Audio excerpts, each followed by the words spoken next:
and where they flow in our local knowledge, uncommon Dhamma study, follows the Karma Sutta from last week, and the suttas, all of the suttas leading up to this. But last week we understood where the Dhamma is practiced. We talk about this a lot. The Dhamma is practiced at the point of contact, in life as life occurs. There's no Dhamma in the past, there's no Dhamma in the future. And these hindrances are what takes us out of practicing the Dhamma right here and right now. They are actual hindrances. They're blockages. You can also see them as corruptions to the Dhamma. Excuse me. And these 5 hindrances was something that the Buddha identified 2,600 years ago. They're just as valid today. They're just as powerful, even though they're fabricated, in keeping us away from our Dhamma. Every student that I've ever taught that stopped practicing the Dhamma, I can see these hindrances clearly as what their cause was. But in a general way, that's not useful. The way these hindrances are useful is when we look at them in ourselves. And the way we look at them as we practice the entire Dhamma, with dispassion, with disenchantment. And another way of saying that, to be enchanted with these, meaning we feel the need to analyze it. Why am I doubtful? Where is this fear coming from? Why do I have so much ill will? As soon as we ask that, we're not practicing the Dhamma anymore. And the Buddha teaches us so clearly, so directly, and so gently what to do when these hindrances arise. On one occasion, the Buddha was near Savatthi in Jita's Grove, Anathapindika's monastery. He addressed those gathered. Friends, there are 5 hindrances that overwhelm mindfulness and weaken wise discernment. The first one is sensual desire. The Buddha says sensual desire is a hindrance that overwhelms mindfulness and weakens wise discernment. Number 2, ill will is a hindrance that overwhelms mindfulness and weakens wise discernment. Number 3, laziness and drowsiness are hindrances that overwhelm mindfulness and weaken wise discernment. Restlessness and anxiety is a hindrance that overwhelms mindfulness and weakens wise discernment. And uncertainty or doubt is a hindrance that overwhelms mindfulness and weakens wise discernment. These are the 5 hindrances. So these are, according to our teacher, an awakened human being, he's directing us here in a very powerful way to not get involved in all the little details of our lives. That's a very powerful declarative statement. As Dhamma practitioners, these are the 5 hindrances. There's no other hindrances that we need to consider. And when you look at these hindrances carefully, you'll notice that any aversion to the Dhamma is included in these 5. And so, by understanding this sutta and the one on Saturday, you'll have a very clear understanding of anything that might take you away from your Dhamma practice. And what that anything is within us. Why that's an important teaching is that there's no outside agency working on us to distract us away from the Dhamma. The only way, the only reason, the only method we can use to stop practicing the Dhamma is by deciding to stop practicing the Dhamma. It's just that, and we will do so.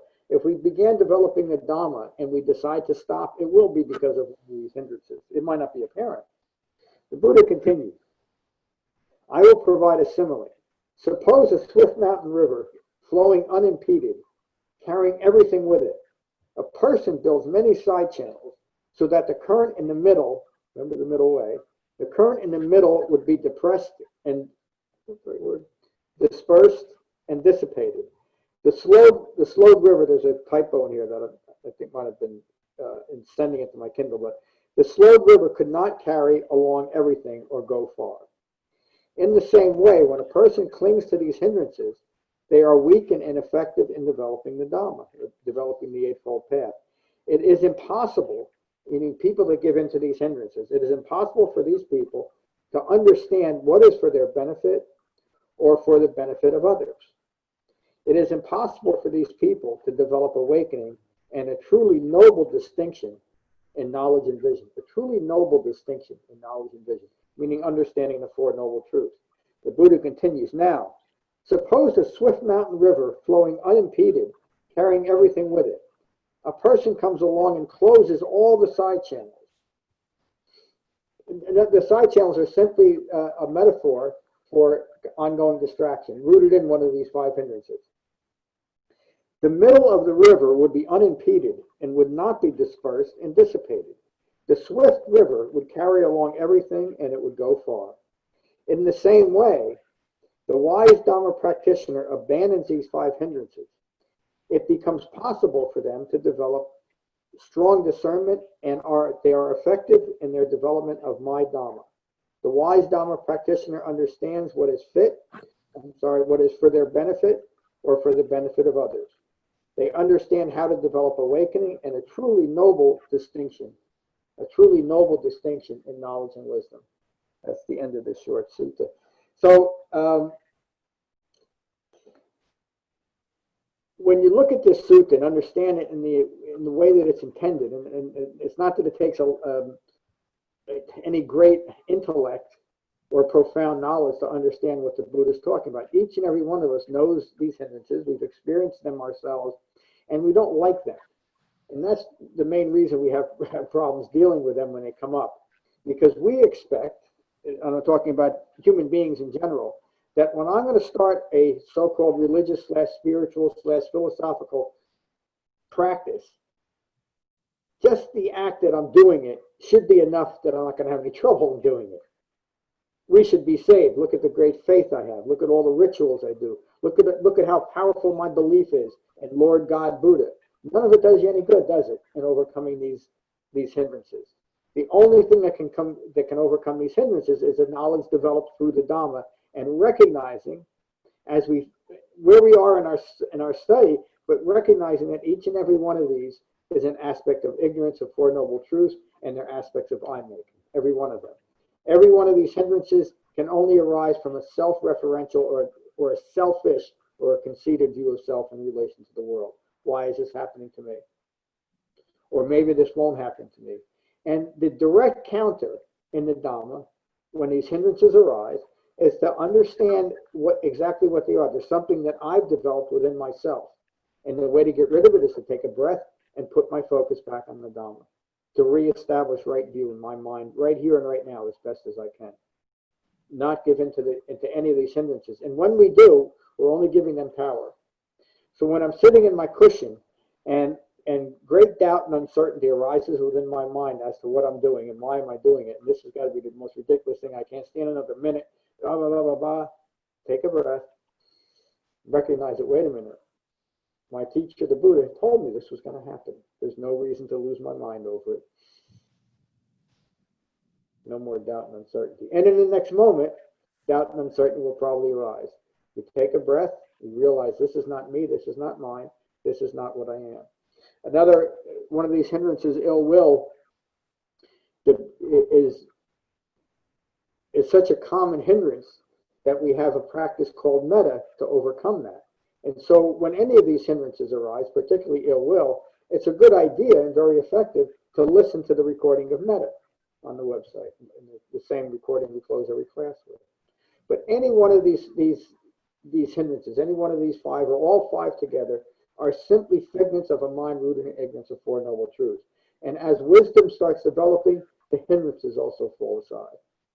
I mean, I can tell you from just from my own experience, I haven't had any doubt in probably 10 years of practice, where up until then, and Ed might even want to comment on it, you don't have to, Ed, I'm speaking a little bit out of school, we all could comment on this, but up until then, my practice was full of doubt and uncertainty. And actually, there was quite a bit of ill will in that practice, directed mostly at myself because I didn't have what I felt was I don't have the ability to gain this so-called Dharma. The truth of the matter was that the Dharma I was being taught wasn't worthwhile to practice. But I didn't recognize it because I was blaming myself, ill will. But when I started letting go of those types of things and started understanding how these hindrances were, in a very powerful but very subtle way, keep me locked into ignorance, I was able to recognize them and gently abandon them. And so it is in our outer world that we don't want any of these hindrances. It's beneficial to recognize and abandon them in general, But if we're going to develop the Dhamma, we have to recognize them and abandon them on purpose. Today's talk. Let's go around the room, and I'm going to start with Ed. And Ed, how are you? So I know this is your first time in our class, so what we do is we meditate, I give a talk, and then we go around the room, and if we have any questions or comments. So you're up, Ed. Yes, I've been watching a lot of your podcasts that you have on your website. Much thanks for those. In reading over the suttas before tonight, I noticed that doubt and uncertainty is described as the sudden experience of impermanence. And as I understand it, impermanence is one of the things, and Nietzsche is one of the things you're supposed to bring to bear when you consider any object. That's such an important question. Impermanence is the general environment that a mind rooted in ignorance maintains ignorance. So doubt is an aspect of that.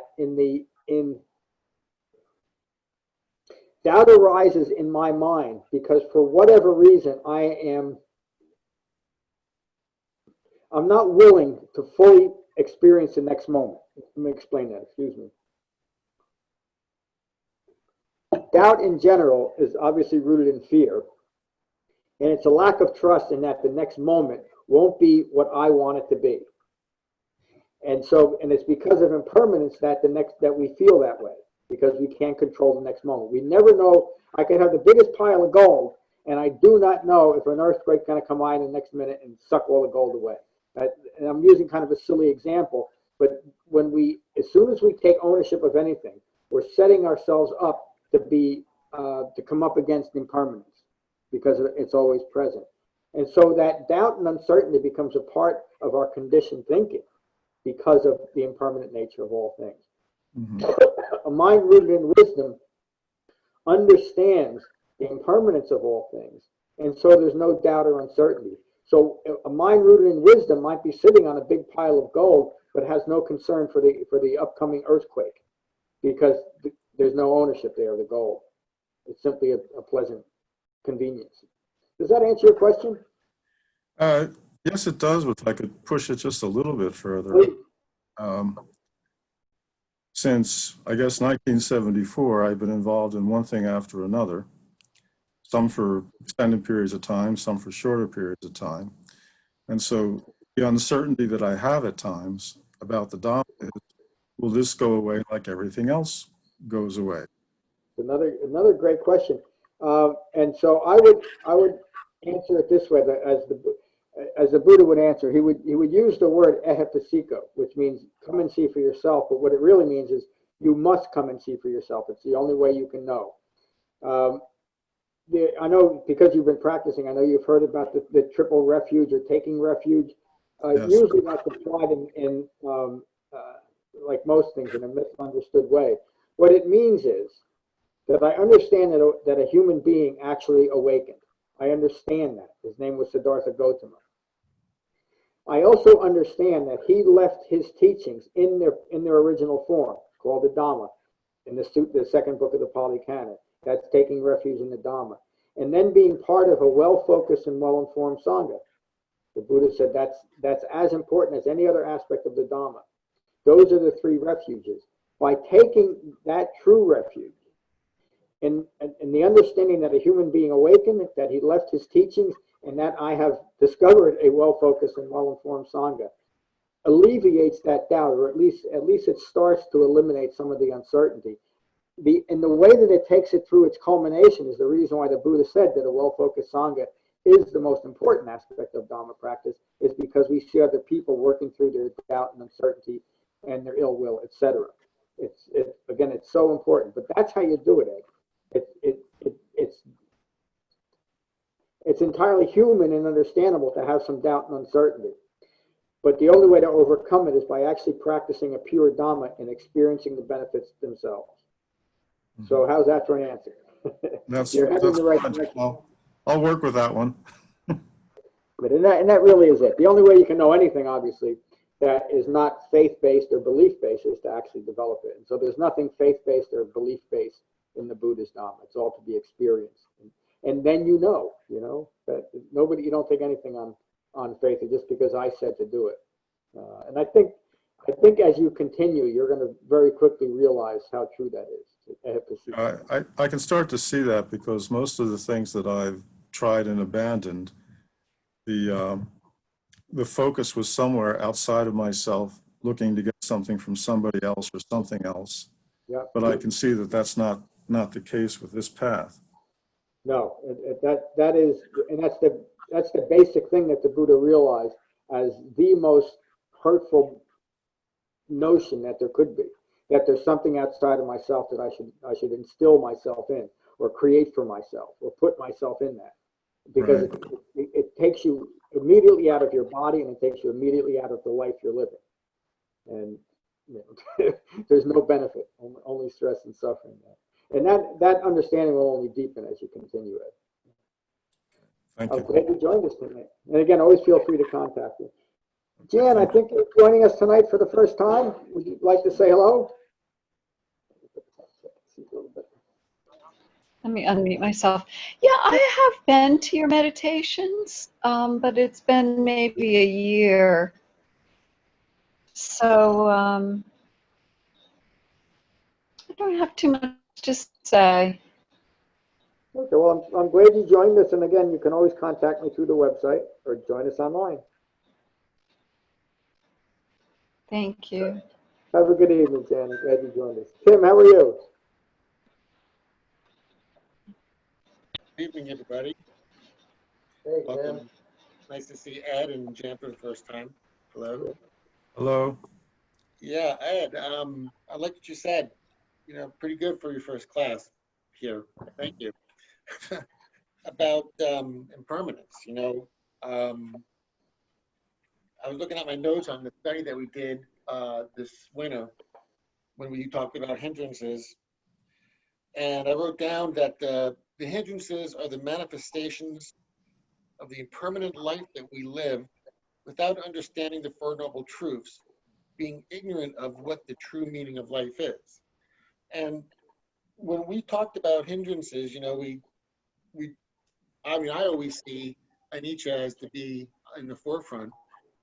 And if you think about the hindrances, like the Buddha was saying in that sutta, John, I feel that he was saying, this is a result of dependent origination. This is what happens. These feelings arise, and we go through karma, rebirth, and through formations. And when you asked that question about, will I continue on? Well, that's anatta, right? That karma is anatta. The karma that the way the decisions you make create that karma in that instance. So the way I look at it, because I feel the same way, is that if I do feel doubt, that's that karmic result of ignorance, and I take the breath and start all over. Yeah. Thank you. While you were talking, I just had the idea that I think part of that doubt or that uncertainty is perhaps I want to possess the certainty. I don't want the certainty. Yeah. I want to have the certainty as a possession that I can sort of tuck away with my other stuff. Yes, and uncertainty is an aspect of impermanence, isn't it? And so a mind that's really ignorant is always grasping after that. That's the ultimate self-establishment. Is I am certain that I'm here. I'm certain that I'm going to live forever, and whatever other certainty I need to develop in my own fabricated mind to make me feel safe in this moment. Of course, what occurs is the next moment happens and shatters that, and I'm all back into uncertainty and ill will, etc. So they're all temporary conditions too, which relates back to last week's sutta. Isn't it rolled back to the first two hindrances of ill will is really aversion, and Yeah, sensual desire is really sense interest. yep, craving. You're distracted. Yep. And what Ed was just saying was his aversion, and he at the same time he wants something that's impermanent. So it Yep. really just does fit together in the three marks. It's just a classic just example of how that works. Yeah. That, and what David's referring to, the three marks of existence of greed, aversion, and deluded thinking, which are really one thing. It's all an aspect of deluded thinking, meaning ongoing thinking rooted in ignorance of Four Noble Truths that manifests in these different ways, as greed and as aversion. But again, just look at the words. Greed and aversion are the same thing, isn't it? Aversion is craving after something to be different or less than it is, less than the experience is, which is an aspect of craving. And it's all rooted in ignorance of self in this impermanent environment. And because we don't understand that, we continue craving after anything that is rooted in ignorance that continues to establish an ignorant self. And that Tim mentioned, that's what karma is.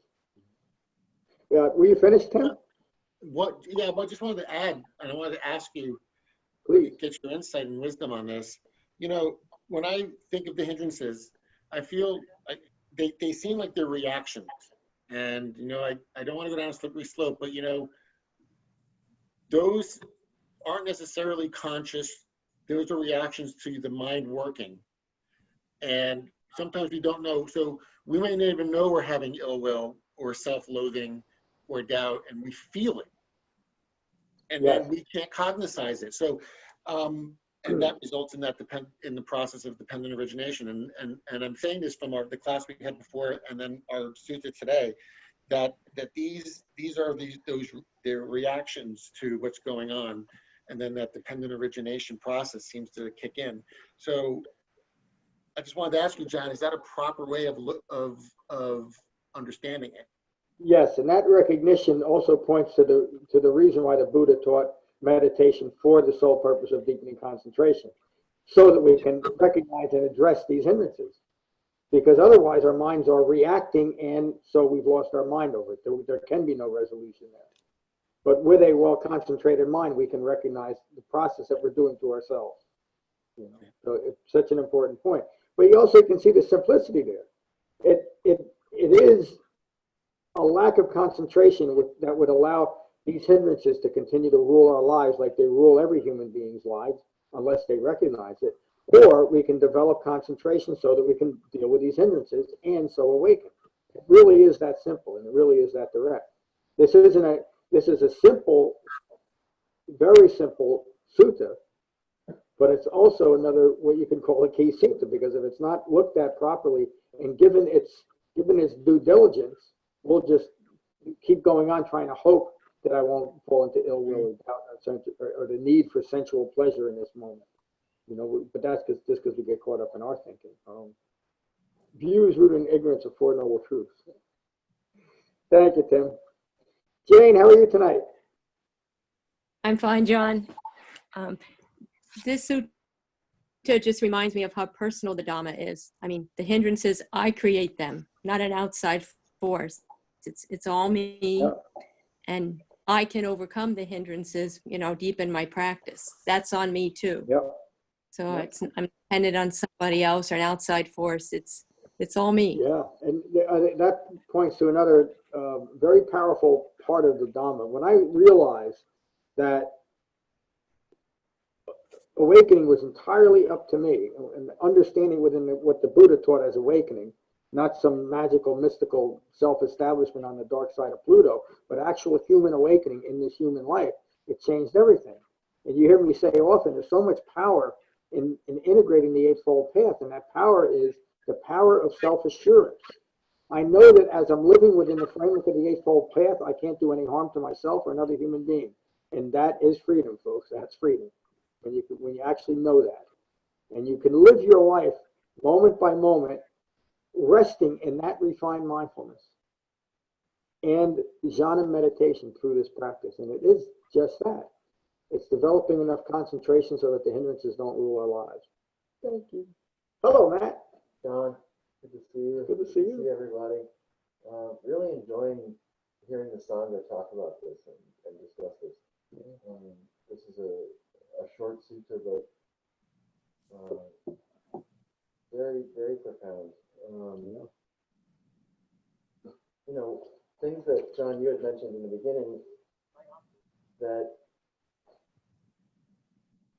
we practice jhana meditation with the guidelines from the Saturday Dhamma Sutta, from the 4 foundations of mindfulness, with the 4 foundations of mindfulness. So when hindrances happen, greed, aversion, and deluded thinking, or doubt and uncertainty, all of those things are thought and feeling. Yeah. So when we don't try to establish ourselves in that thought about doubt or about greed or about aversion, we don't try to establish ourselves in the feeling of doubt, then the feeling of doubt arises and passes away. The thought of doubt arises and passes away. As we come back to the sensation of breathing in our body, we come back to the quality of our mind. So just tying back in the method of practice that you mentioned earlier, the 4 foundations of mindfulness, in looking at the hindrances as forms of thought and feeling that are to be watched arising, passing away, without attaching the self to that, without establishing self in thought or feeling. Yeah. But thank you, Matt. Yeah, that the hindrances are dealt with, as Matt's pointing out, in an impersonal way. And if we personalize them, I have ill will or I have doubt, we're stuck in it again. But what's the answer? Take a breath. Hello, David. And just to piggyback on what Matt was saying, you hear a noise, contact with your ears, and as you're sitting and you experience that, it's just a noise. But when I say, why is this ruining my meditation?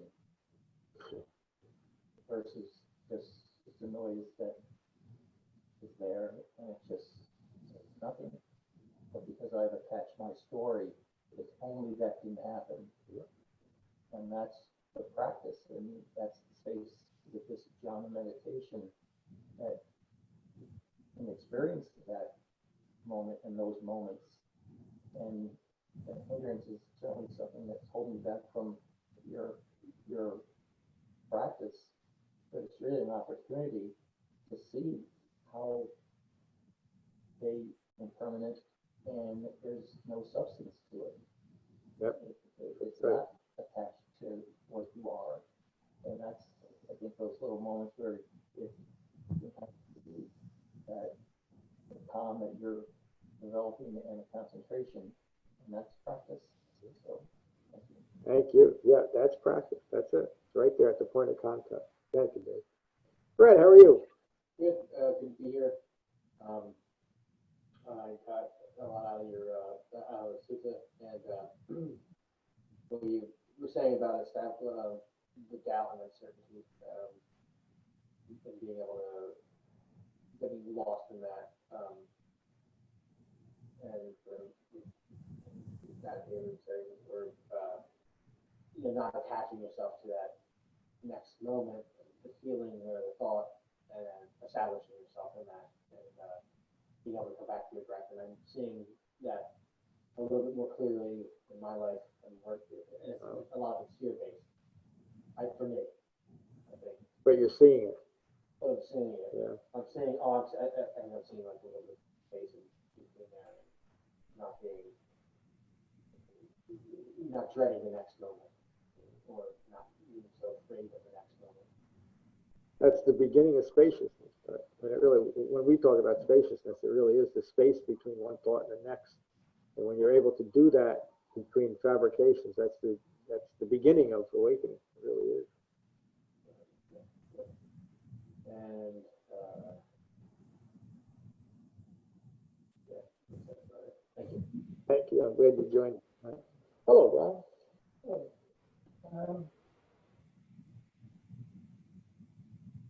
Yeah, these hindrances have always been most apparent for me in meditation, in the meditation practice.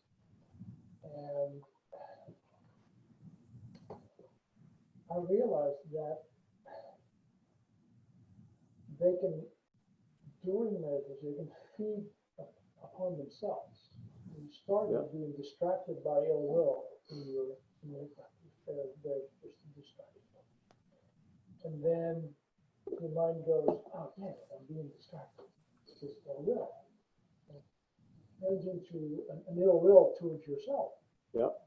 Why can't I get this practice right? You know? And these things keep building, and then doubt comes along and says, I don't think this stuff works because I've been at it for years now, and I'm still getting distracted. And then the solution is right there in the same practice. Yeah. Take another breath, abandon this little bit of distraction. You sit there and you wait for the next one to come rolling in, and you abandon that one as well. That's it. And you just keep going. You know, as you were talking, I don't know why I was thinking about the development, all the endless different forms of Buddhism and how it began. It was just, as you were talking about, I was thinking about the Mahasanghikas at the first Buddhist council wanted to do this. They, okay, that crazy old Buddha, he taught this, but I like to incorporate a little bit of this, and let's get some ghosts and goblins into this too. And that's just what happened.